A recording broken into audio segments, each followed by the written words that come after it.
சாய்ராம். இன்றைய நாளுக்கான பிரார்த்தனை.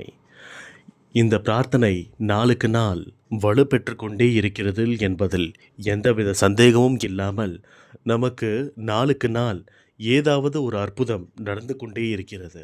அந்த வகையில் நம்ம ஏற்கனவே அ சூரியகுமார்ன்னு சொல்லி ஒருத்தருக்கு ஹார்ட் ஆப்ரேஷனுக்கு ஹாஸ்பிட்டல் கிடைக்கலன்னு சொல்லி ரொம்ப நாள் முன்னாடி நம்ம ப்ரேயர் பண்ணியிருந்தோம். அவங்க எதிர்பார்த்த இடத்துலயே ஹாஸ்பிட்டல்ல இடம் கிடச்சி, அவங்களுக்கு ஆப்ரேஷனும் நல்லபடியா முடிஞ்சிருச்சுன்னு சொல்லியிருந்தாங்க. நிச்சயமா இந்த ஒரு கூட்டு பிரார்த்தனை மூலமாக இது ஒரு பெரிய விஷயமா நம்ம நெனச்சுக்கணும். ஏன்னா, அவ்வளோ பெரிய மிராக்கிள் நம்மளுக்கு நடந்திருக்கு. இந்த கூட்டு பிரார்த்தனையோட நாளுக்கு நாள் இருக்கக்கூடிய அந்த சக்தின்றது ரொம்ப ரொம்ப அதிகமாயிட்டே வருகிறது. அது மட்டும் இல்லாம, தன்யான்னு சொல்லி ஒருத்தங்க ஒரு ப்ரேயர் வச்சிருந்தாங்க ஒரு சாய்ராம். அவங்களுக்கு வாயில அந்த அ வீக்கம் இருக்குது. அந்த பல்லு உள்ள பல்லு கிட்ட இருக்கக்கூடிய அந்த சதையில கிழிச்சு, இந்த மாதிரியான ஒரு பிரச்சனை வந்ததுன்னு சொன்னாங்க.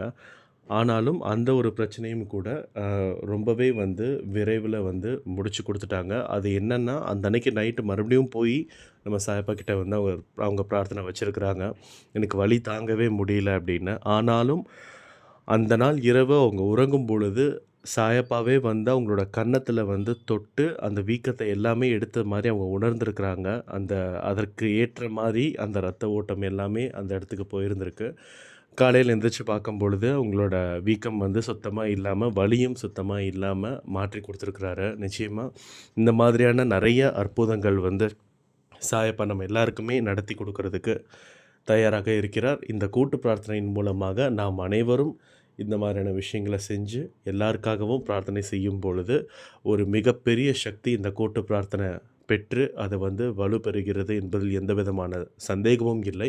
இதையெல்லாம் மனதில் வைத்துக்கொண்டு இந்த கூட்டு பிரார்த்தனையை நாம் தொடங்குவோம். முதலாவதாக காமராஜர். இவருக்கு ரொம்ப நாளா வேலை இல்லன்னு சொல்லிட்டு இருக்காங்க. இவர் ஏற்கனவே ஒரு ஸ்கூல்ல பணியாற்றியிருக்காங்க. அதுக்கப்புறம் ஒரு கல்யாணம் அப்படி இப்படின்னு அந்த சம்மந்தப்படுத்தி இருக்கக்கூடிய சில விஷயங்களால, இவங்களால அந்த ஊர்லயே கன்டின்யூ பண்ண முடியல. அதனால வேற ஒரு ஊருக்கு போயிருக்கிறாங்க. ஆனாலும் இன்னும் இவங்க ஏற்ற மாதிரியான ஒரு வேலை இவங்களுக்கு கிடைக்கல. ஸோ, அதனால சீக்கிரமே கிடைக்கணும்னு சொல்லி வேண்டுதல் வச்சிருக்கிறாங்க. நிச்சயமா இவங்களுக்கு ஏற்ற மாதிரி இருக்கக்கூடிய ஒரு வேலை கூடிய விரைவில நடக்கும், கிடைக்கணும். அது மூலமாக இவங்களோட குடும்பம் ரொம்ப சந்தோஷமாக இருக்கணும்னு சொல்லி நம்ம சாயப்பா கிட்ட வேண்டிக்கலாம். அடுத்ததாக ராகவி. இவங்களுடைய கணவன் மது பழக்கத்துக்கு ரொம்ப அடிமையாகி, வீட்ல இருக்கக்கூடிய எல்லாத்தையுமே வச்சு வாங்கி குடிச்சிட்டு வராரு அப்படின்னு சொல்லி ப்ரேயர் வச்சிருக்கிறாங்க. இந்த மாதிரியான விஷயங்கள் நெறைய இடத்துல நடந்துட்டுருக்கு. இந்த விஷயம் நம்ம கண்ணுக்கு நேரா பார்க்கறதுனால, உங்களுடைய வலி என்னன்றது நம்ம எல்லாராலயுமே உணர முடியுது. அந்த வகையில கூடிய விரைவில இவங்களுக்கு இருக்கக்கூடிய எல்லா பிரச்சனையும் மறையணும். இவங்களோட கணவன் குடிப்பழக்கத்துல இருந்து வெளியே நிச்சயமா ஒரு சந்தோஷமான, ஒரு நிம்மதியான வாழ்க்கைய வாழணும்.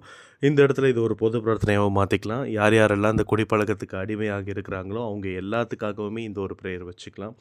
நிச்சயமாக இவங்க எல்லாருமே அந்த குடிப்பழக்கத்துலேருந்து கொஞ்சம் கொஞ்சமாக மீண்டு ஒரு சாதாரணமான ஒரு வாழ்க்கைய, ஒரு நிம்மதியான ஒரு வாழ்க்கைய வாழணும்னு சொல்லி நம்ம சாய்பா கிட்ட வேண்டிக்கலாம். அடுத்ததாக தேவி. இவங்களோட மகனுக்கு இன்னும் ஸ்கூல் கிடைக்காம இருக்குன்னு சொல்லியிருக்கிறாங்க. என்ன மாரின்னா, இவங்களும் ஒரு ஊர்லேருந்து இன்னொரு ஊருக்கு ட்ரான்ஸ்ஃபர் ஆகி போயிருக்கிறாங்க. ஆனா, இவங்களோட மகனுக்கு டக்குன்னு ஸ்கூல் சேஞ்ச் பண்ண முடியல. அங்கேருந்து டிஸ்கன்டினியூ பண்ணி கூட்டிட்டு வந்துட்டாங்க. ஆனா, இன்னும் இவங்க போய் சேர்ந்திருக்கக்கூடிய அந்த ஊர்ல இவங்களுக்கு ஸ்கூல் இன்னும் சரியா கிடைக்கல. கூடிய விரைவிலேயே உங்களுக்கு அந்த ஸ்கூல் கிடைக்கணும்னு சொல்லி நம்ம சாயப்பா கிட்ட வேண்டிக்கலாம். அடுத்ததாக நடராஜன். இவருக்கு கால்ல ஆப்ரேஷன் நடக்கிற மாதிரி இருக்குது. இன்னும் ஒரு கொஞ்ச நாள்ல, ஒரு 2, 3 நாள்ல அ ஆப்ரேஷன் பண்ணிக்கலான்ற மாரி சொல்லியிருக்காங்க. என்னன்னா, அந்த மூட்டு தேய்மானம் ஆயிருக்குது. இந்த மூட்டு தேய்மானம் எல்லா வயசானவங்களுக்குமே வருது. அவங்களுக்காக இது ஒரு பொது பிரார்த்தனையா மாத்திக்கலாம். யார் யாரெல்லாம் இத ஒரு எப்படி சொல்றது? ஒரு ஆப்ரேஷனுக்காக வெயிட் பண்ணிட்டுருக்காங்களோ, அவங்க எல்லாருக்குமே இது ஒரு சக்ஸஸ்ஃபுல்லான ஒரு ஆப்ரேஷனா நடக்கணும். நடராஜன்ற இவருக்குமே அந்த ஆப்ரேஷன் ரொம்ப ரொம்ப சக்ஸஸ்ஃபுல்லா நடந்திருக்கணும்னு சொல்லி நம்ம சாயப்பா கிட்ட வேண்டிக்கலாம். அப்படியே நம்ம ஸ்ட்ரெயிட்டா பொது பிரார்த்தனைக்கு போயிடலாம். இன்றைய நாள்ல யார் யாரெல்லாம் பர்த்டே செலிப்ரேட் பண்ணீங்களோ, வெட்டிங் டே செலிப்ரேட் பண்ணீங்களோ, அவங்க எல்லாத்துக்குமே ஒரு பெரிய விஷஸ். சாயப்பா நிச்சயமாக உங்களுக்கு என்னென்னலாம் தேவை இருக்கோ அது எல்லாமே நியாயமான வழியில் அவர் நிறைவேற்றி தரணும். இன்றைய நாளில் பிறந்திருக்கக்கூடிய எல்லா குழந்தைகளும் ஆரோக்கியமாகவும் சந்தோஷமாகவும் நிம்மதியாகவும் இந்த உலகத்துக்கு வந்து சேர்ந்திருக்கணும்.